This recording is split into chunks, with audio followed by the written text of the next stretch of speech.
सिद्धिभ्य नमो नमः सत्तीर्थंकराय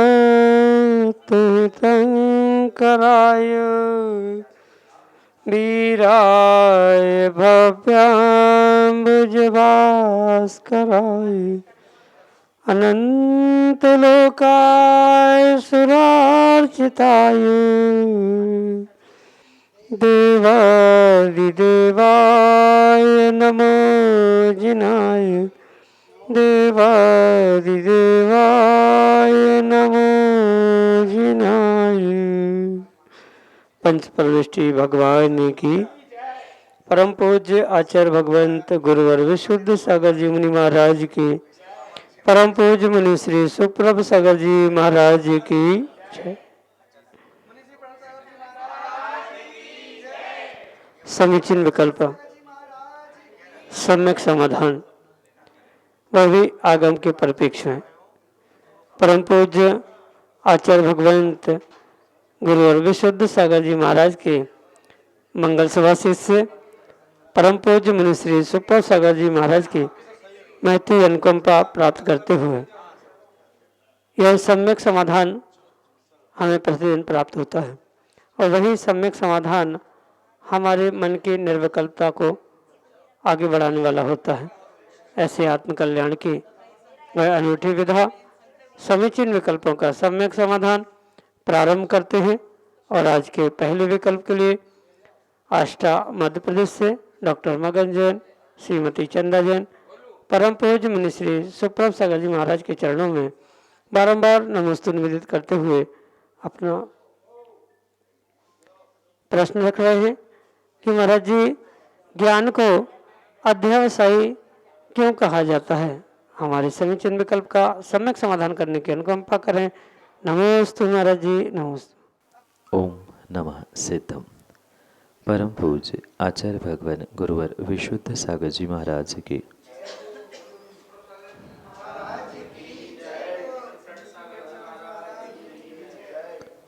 अध्यवसाय का अर्थ होता है व्यापार, पुरुषार्थ या व्यवहार। जिस प्रकार से किसी वस्तु का निर्णय करने को ज्ञान कहा जाता है, उस ज्ञान में होने वाला जो व्यवहार है या व्यापार है, क्रिया है, उस क्रिया की अपेक्षा से ही उसे अध्यवसाय कहा जाता है। क्योंकि परिश्रमक सूत्र ग्रंथ में आचार्य भगवंत माणिकनंदी स्वामी इस विषय को स्पष्ट करते हैं कि जो जाना हुआ है उसे ही पुनः जानना, ये ज्ञान, ये प्रमाण नहीं है। नए नए विषयों को, नए नए ज्ञेयों को पुनः पुनः प्राप्त करना या पुराने ही ज्ञेयों को नए प्रकार से और विशेषता से समझना, इसे ही आगम के परिप्रेक्ष्य में प्रमाण या ज्ञान कहा जाता है। और वह प्रमाण, वह ज्ञान पूर्ण रूप से व्यावसायिकात्मक होने से उसे अध्यवसाय के रूप में स्वीकार किया जाता है। सूत्र में ज्ञान को, प्रमाण को आचार्य माणिकनंदी स्वामी उस अध्यवसाय से ही जोड़ते हुए व्यवसायात्मक ऐसा शब्द का प्रयोग करते हैं। व्यवसाय का अर्थ जो ऑक्यूपेशन या बिजनेस कोई व्यक्ति, कोई श्रावक करता है, उससे संबंध नहीं है। वहाँ व्यवसायात्मक को ही प्रतिबिंबित करने के लिए अध्यवसाय इस प्रकार से परिभाषित किया जाता है। व्यवसाय करना यानी किसी वस्तु को जानने का, प्राप्त करने का, निर्णय करने का जो पुरुषार्थ है, उसे ही व्यवसाय कहा, वही व्यापार के रूप में, अध्यवसाय के रूप में स्वीकार किया जाता है। इसीलिए ज्ञान को यहाँ पर अध्यवसाय शब्द से भी कहा जाता है। और जब अनिर्णयात्मक कार्य होता है उसे अनध्यवसाय के रूप में कहा जाता है। जो सम्यक ज्ञान के 3 दोषों में बहुत अच्छे से ग्रहण किया जाता है, विपरीत रूप से हो या अन्य प्रकार से, उभय कोटि का ज्ञान संशयात्मक होता है। और जिसका कोई निर्णय ही नहीं है, जिसका कोई व्यवसाय ही नहीं है, वह अनध्यवसाय के रूप में स्वीकार किया जाता है। इसलिए निर्णयात्मक, व्यवसायात्मक जो प्रमाण है, जो ज्ञान है, उसको अध्यवसाय के रूप में, व्यवसायात्मक होने से, व्यापारात्मक होने से, पुरुषार्थात्मक होने से उसे वैसे ग्रहण किया है। यही आपके लिए सम्यक समाधान। श्रीमती शोभा पांड्या, नलखेड़ा मध्य प्रदेश से, अगले समय चिन्ह विकल्प के लिए। महाराज जी, मैं ये पूछना चाहती हूँ कि बहुत सारी दुविधापूर्ण स्थिति में, निर्णय न लेने की स्थिति में कैसे हमें अपना सही डिसीजन लेना चाहिए? सही समय पर सही चुनाव ही चुनौतियों से बचाती है और चुनौतियों का सामना ही सही समय पर सही चुनाव करने के लिए निर्णय और शक्ति प्रदान करती। इसलिए दुविधा की स्थिति हो या निर्णयात्मक भी स्थिति क्यों ना हो, उस समय पर ये निर्णय करने की आवश्यकता है कि चुनाव हमें किसका करना है, यानी निर्णय हमें किसका करना है। उससे होने वाले बेनिफिट्स, उनसे होने वाले ड्रॉबैक्स, उनसे होने वाली अच्छाई, उनसे होने वाली बुराई, इन सभी का तुलनात्मक निर्णय किए बिना कभी भी यथार्थ निर्णय कार्यकारी नहीं हो सकता।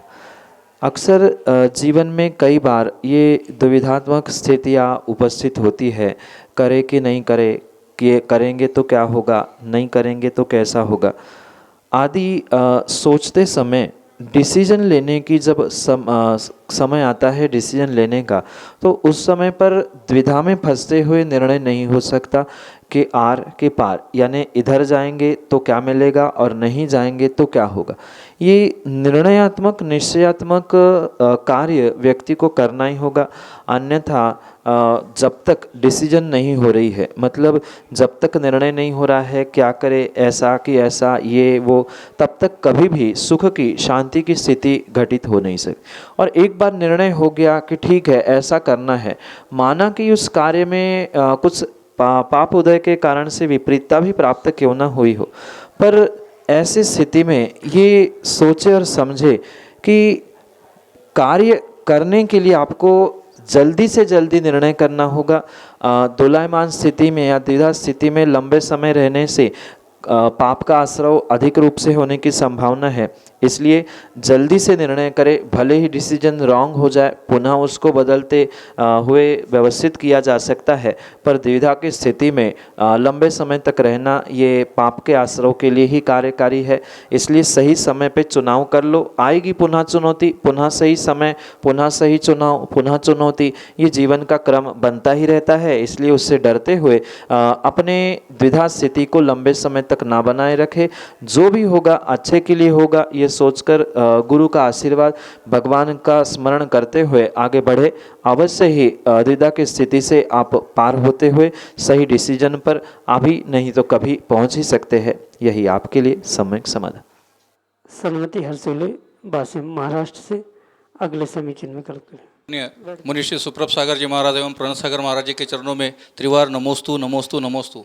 हे गुरुदेव, मेरे मन में जिज्ञासा यह है कि अभिषेक या अष्टक का कृत कार्यत अनुमोदना का फल श्रावक श्राविका को किस प्रकार से मिलेगा या नहीं मिलेगा, कृपया हमारे जिज्ञासा का समाधान करें। नमोस्तु नमोस्तु नमोस्तु।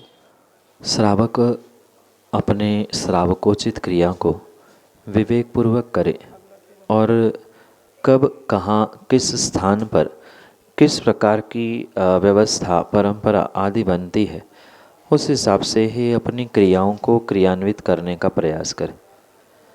क्योंकि कृत कारित अनुमोदना, इसका पुण्य पाप आगम में कहा ज़रूर है, पर अनुमोदना तब होती है और उनके लिए होती है जो किसी प्रकार से क्रियाओं को, कार्य को करने की शक्ति नहीं रखता। अगर श्रावक की पूजा पाठ, अभिषेक आदि करने की शक्ति नहीं है, अनुकूलता नहीं है, तो वह अनुमोदना करे, पर शक्ति है, द्रव्य है, व्यवस्थाएं है, सब कुछ होने पर भी अगर प्रमाद प्राप्त करता है तो वह आगम के परिप्रेक्ष्य में उचित नहीं। चाहे श्रावक हो, चाहे श्राविका हो, कृत का पुण्य जो लगता है वह कारित और अनुमोदना से नहीं लग सकता। ठीक है, पुण्य पाप कृतकारित अनुमोदना से लगता है। सामान्य रूप से यही कहा जाता है कि सबका पुण्य पाप एक सा होता है, पर ऐसा हो ही नहीं सकता।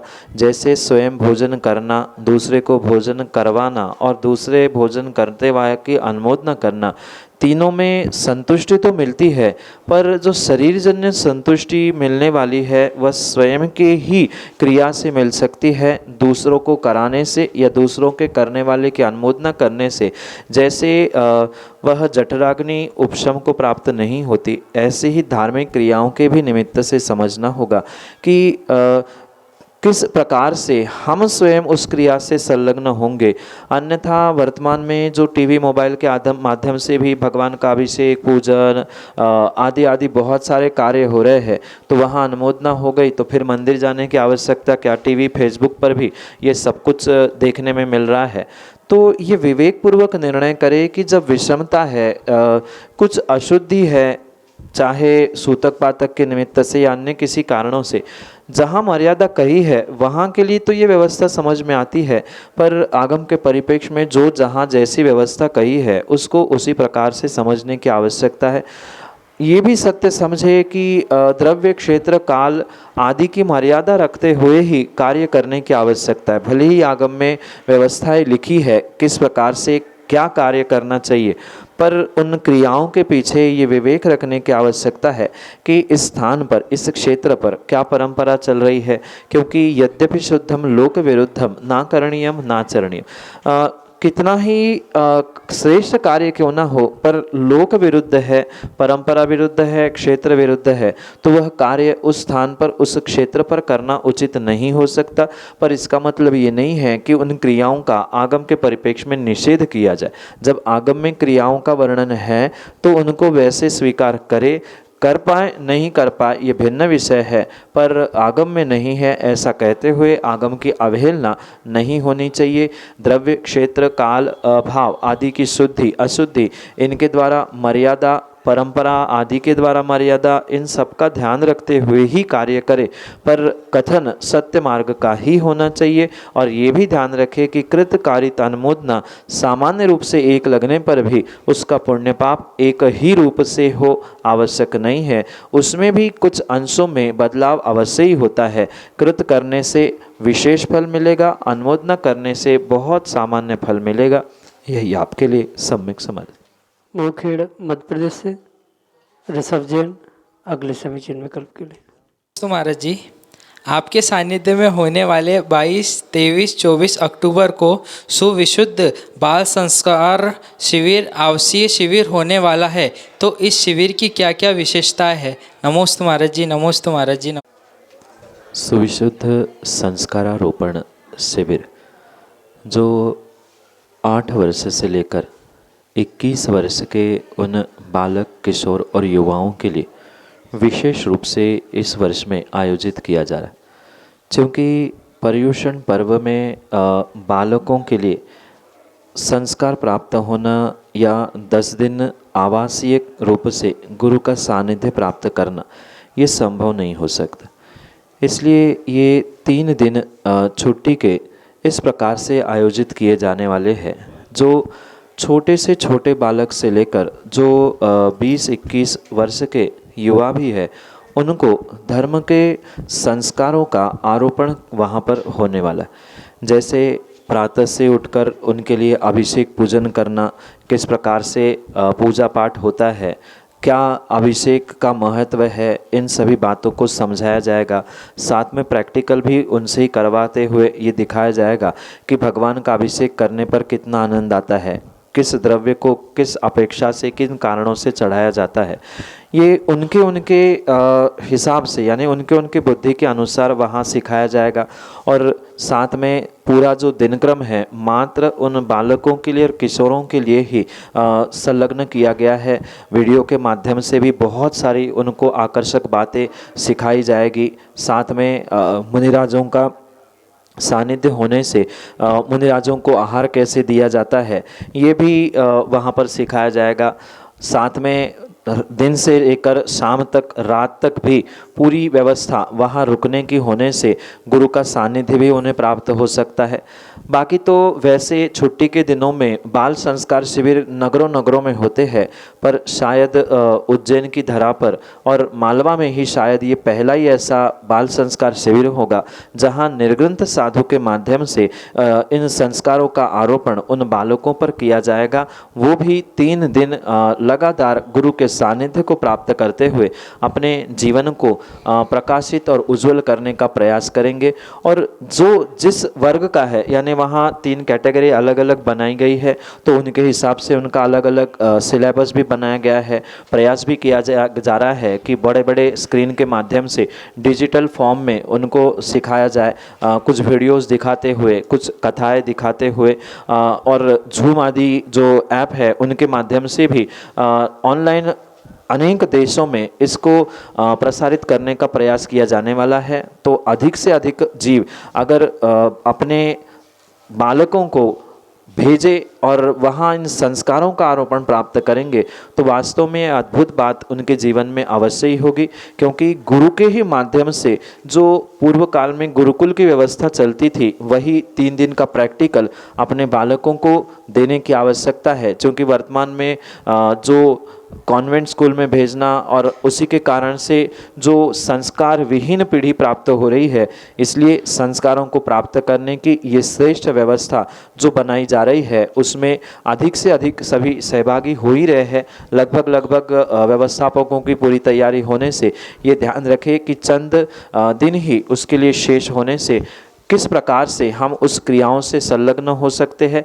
और माता पिता भी विचार करें कि दंपति संस्कारों के माध्यम से वे तो स्वयं संस्कारित हो ही गए, पर संस्कारारोपण के माध्यम से इस शिविर के माध्यम से बच्चों को भी संस्कारित करें। बहुत डिजिटली उन्हें पढ़ाने का प्रयास किया जाएगा और बिल्कुल बहुत व्यवस्थित रहने की व्यवस्था भी, जो उज्जैन की विशेष तपोभूमि के नाम से प्रसिद्ध स्थान क्षेत्र है, वहाँ पर व्यवस्था होने से सब कुछ एक ही प्रांगण में, एक ही स्थान पे वहाँ पर सब कुछ कार्य होंगे। ये समझते हुए इन संस्कारों को प्राप्त करने का हर भव्य जीव पुरुषार्थ करे, यही आपके लिए सम्यक समाधान। नयापुरा उज्जैन मध्य प्रदेश से रानी जैन अगले समीचीन विकल्प के लिए। त्रिवार नमोस्तु नमोस्तु नमोस्तु नमोस्तु महाराज जी, नमोस्तु महाराज जी, नमोस्तु महाराज जी। महाराज जी, मेरा प्रश्न है कि भगवान का जो गंधोदक होता है, क्या हम उसको घर ले जा सकते हैं? और यदि ले जा सकते हैं तो क्या उसमें हम अपने परिवार वालों को, या कोई भी मानसिक बीमार है या कोई शराबी वगैरह जैसे रहते हैं, तो उनको हम घर में ले जाके लगा सकते हैं? क्या इससे कोई हमको पाप लगेगा? कृपा कर मेरा शंका का समाधान कीजिए। माँ, गंधोदक घर ले जाने में कोई भी दोष नहीं है, पर ये ध्यान रखना होगा कि उसका प्रयोग विवेकपूर्वक हो। मतलब जो गंधोदक घर ले जा रहे हैं उसका प्रयोग उचित ही स्थान पे होना चाहिए, या बचा भी गंधोदक तो उसको भी व्यवस्थित गमले में या ऐसे स्थान पर विसर्जित करना चाहिए जिससे उस गंधोदक की अभिनय किसी प्रकार से ना हो। रही बात गंधोदक लगाने की, तो परिवारजनों को गंधोदक लगाने में कोई हर्ज नहीं है। वह चाहे मानसिक विकृत हो, चाहे शारीरिक बीमारी से पीड़ित हो, या किसी अन्य प्रकार से वह व्यसनों में भी संलग्न क्यों ना हो, पर गंधोदक स्वयं में पवित्र होने से उसे लगाने में कोई भी किसी भी प्रकार से दोष नहीं। अगर पुराण ग्रंथों की, आगम ग्रंथों की आपने थोड़ी सी भी वाचना की है, पढ़ाई है, तो ये आपने सुना होगा कि सिद्ध चक्र के पाठ के साथ साथ मैना सुंदरी ने जो भगवान का गंधोदक है उसका ही प्रयोग करते हुए उन कुष्ठियों के कुष्ठ को दूर करने का प्रयास किया था। तो वो तो साक्षात कुष्ठी थे, फिर उनको गंधोदक क्यों लगाया? गंधोदक कुष्ठियों को लगने से खराब हो जाता, या शराबी या किसी व्यसनी को गंधोदक लगाने से खराब हो जाता, ऐसा सोचना किसी प्रकार से उचित नहीं। गंधोदक स्वयं में ही एक बहुत पॉजिटिव एनर्जी से भरा हुआ श्रेष्ठतम द्रव्य होने के कारण से उसका प्रयोग अभिनय के रूप में नहीं हो। मतलब उनको भी लगाना है तो योग्य स्थानों पर, माथे पर आदि लगाया, उच्च स्थानों पर लगाया है तो कोई दोष नहीं है, क्योंकि उन रोगों से, उन गंधोदक से ही रोग ठीक हो सकते हैं। हो सकता है वो व्यसनी के भाव कुछ दिनों बाद परिवर्तित हो जाए, प्रतिदिन उसकी पॉजिटिविटी या प्रतिदिन उसकी एनर्जी को प्राप्त करते हुए वह अपने भावों को बदल दे, उसका व्यसन छूट जाए, ये भी वहाँ पर हो सकता है। या अन्य प्रकार से जो बीमारी है, जैसे मैना सुंदरी ने ठीक की थी, और मात्र मैना सुंदरी नहीं, बहुत सारे ऐसे आगम प्रमाण मिलते हैं जिन्होंने भगवान के गंधोदक से बहुत सारे रोगियों को ठीक किया। तो वहाँ वो भी संभव हो सकता है, पर ये पुनः ध्यान रखें कि उसका अभिनय नहीं हो, मतलब कोई अशुद्ध स्थानों पर उसे लगाया नहीं जाए, मतलब पैरों में नहीं आ जाए, जमीन पे ना गिर जाए, घर में भी उसे विसर्जित करना है। या कई स्थानों पर उन गंधोदक को छिड़का भी जाता है, पर छिड़काव भी इसी प्रकार से होना चाहिए कि पैरों में गंधोदक के छींटे ना पड़े, ऊपर उसको रखने में, विसर्जित करने में, बीमार व्यक्ति को, सप्तव्यसनी व्यक्ति को भी लगाने में किसी भी प्रकार से कोई दोष नहीं है। यही आपके लिए सम्यक समझ। ब्रह्मचारी शीतल भैया जी अगले समीचीन विकल्प के लिए। ये महाराज श्री कि हार देने में क्या हार देना जरूरी है, क्या उसकी अनुमोदना करना जरूरी है, क्या जो भीड़ आ रही है कि उसको अलग करना जरूरी है, क्या भीड़ में जबरदस्ती हार देना जरूरी है, क्या ये सब अंतराय के कारण है भगवान, क्या पुण्य के कारण है। मेरे प्रश्न तो बहुत सारे हैं, पर भगवान इस टाइम हम क्या करें, जिस टाइम मुनिराज आते हैं चौके में तो उस टाइम मुनिराज को क्या अनुमोदना करनी चाहिए। नमोस्तु महाराज जी, नमोस्तु भाई, नमोस्तु। श्रावक को निर्ग्रंथ मुनिराजों को आहार देते समय बहुत विवेक का परिचय देने की आवश्यकता है, और विवेक के साथ ही उसके अन्य गुण दाता के रूप में स्वीकार किए जा सकते हैं। अन्य धन, कितनी ही श्रद्धा, कितनी ही भक्ति, कितना ही समर्पण क्यों न हो, पर विवेक नहीं है तो वह श्रद्धा, विवेक, समर्पण, ये सब गुण शून्य ही हो जाते। इसलिए विवेक के साथ परिस्थिति को देखते हुए श्रावकों को निर्णय करने की आवश्यकता है। समझ में आ रहा है 100-200 लोग मुनिराज पर चढ़े बैठे हैं, और फिर भी उसमें से घुसकर बास्केटबॉल के समान अंजलि में डालना और भाग जाना, ये कौन सा विवेक है, ये कौन सा पुण्य मिलने वाला है। आपने चौके में कुछ व्यवस्था की ही नहीं है, या चौके का आपका कोई द्रव्य है ही नहीं, आपका द्रव्य है ही नहीं है, तो आप दूसरे के चौके में जाकर इधर उधर की सामग्री उठाकर दे रहे हैं। ठीक है, विवेक से करते तो वैयावृत्ति का पुण्य भी मिलता, पर आए, पटके, फोटो खींची और भग गए, इसको दिलाओ, उसको दिलाओ, इधर का उधर कर लिया। देने वाले भी परेशान, लेने वाले भी परेशान, और चलाने वाले भी परेशान। अब क्या किया जाए समझ में नहीं आए, तो ये अविवेक का कार्य वहाँ पर करने की आवश्यकता नहीं। देने मिल रहा है ऐसी स्थिति में, मतलब जहाँ भीड़ भड़का है, समझ में आ रहा है, तो नहीं दे, अनुमोदना करे, श्रेष्ठ है। आपका चौका है, आपने द्रव्य बनाया है, आपने सामग्री बनाई है, और नहीं दे पा रहे हैं तो वैसे ही आपको पुण्य लग ही गया है, क्योंकि आपका चौका था, द्रव्य आपका था। नहीं भी दे तो भी आपको पुण्य लगा है। और दूसरे के चौके में आप पहुँचे हैं, वहाँ द्रव्य आपकी है ही नहीं है, चाहे तुम पूरा आहार अकेले करा देना, पूरी उनकी सामग्री उठा के दे देना, पर आपको पुण्य मिलने वाला ही नहीं, क्योंकि द्रव्य किसी दूसरे का है। इसलिए विवेक पूर्वक निर्णय करे, जब हमारा द्रव्य है ही तो क्यों आकुलता करे, और हमारा द्रव्य है ही नहीं है तो आकुलता करे। घर वाले भाई, मतलब चौका लगाने वाले भी, और जो बाहर से आ रहे हैं उनको भी विवेक रखने की आवश्यकता है। अन्यथा जो पुण्य कार्य आपको लग रहा है, उस पुण्य के लोभ में अधिकांश श्रावक पाप कार्य को ही या विपरीतता को ही प्राप्त करते। इसलिए इन क्रियाओं में सबसे पहले विवेक की आवश्यकता है, और जितने विवेक पूर्वक आप कार्य करोगे, जितने विवेक पूर्वक दान दोगे, उतना ही वहाँ पर विशेष फल मिलने वाला है। इसलिए चाहे चौके वाले क्यों ना हो श्रावक, मतलब जिनने पढ़ाया है वो ले गए हैं, घर में उनके आहार हो रहे, गुरु का वैसे ही सानिध्य मिल गया, चरण पड़ गए, आपका चौका, आपका आहार वैसे ही धन्य हो चुका था।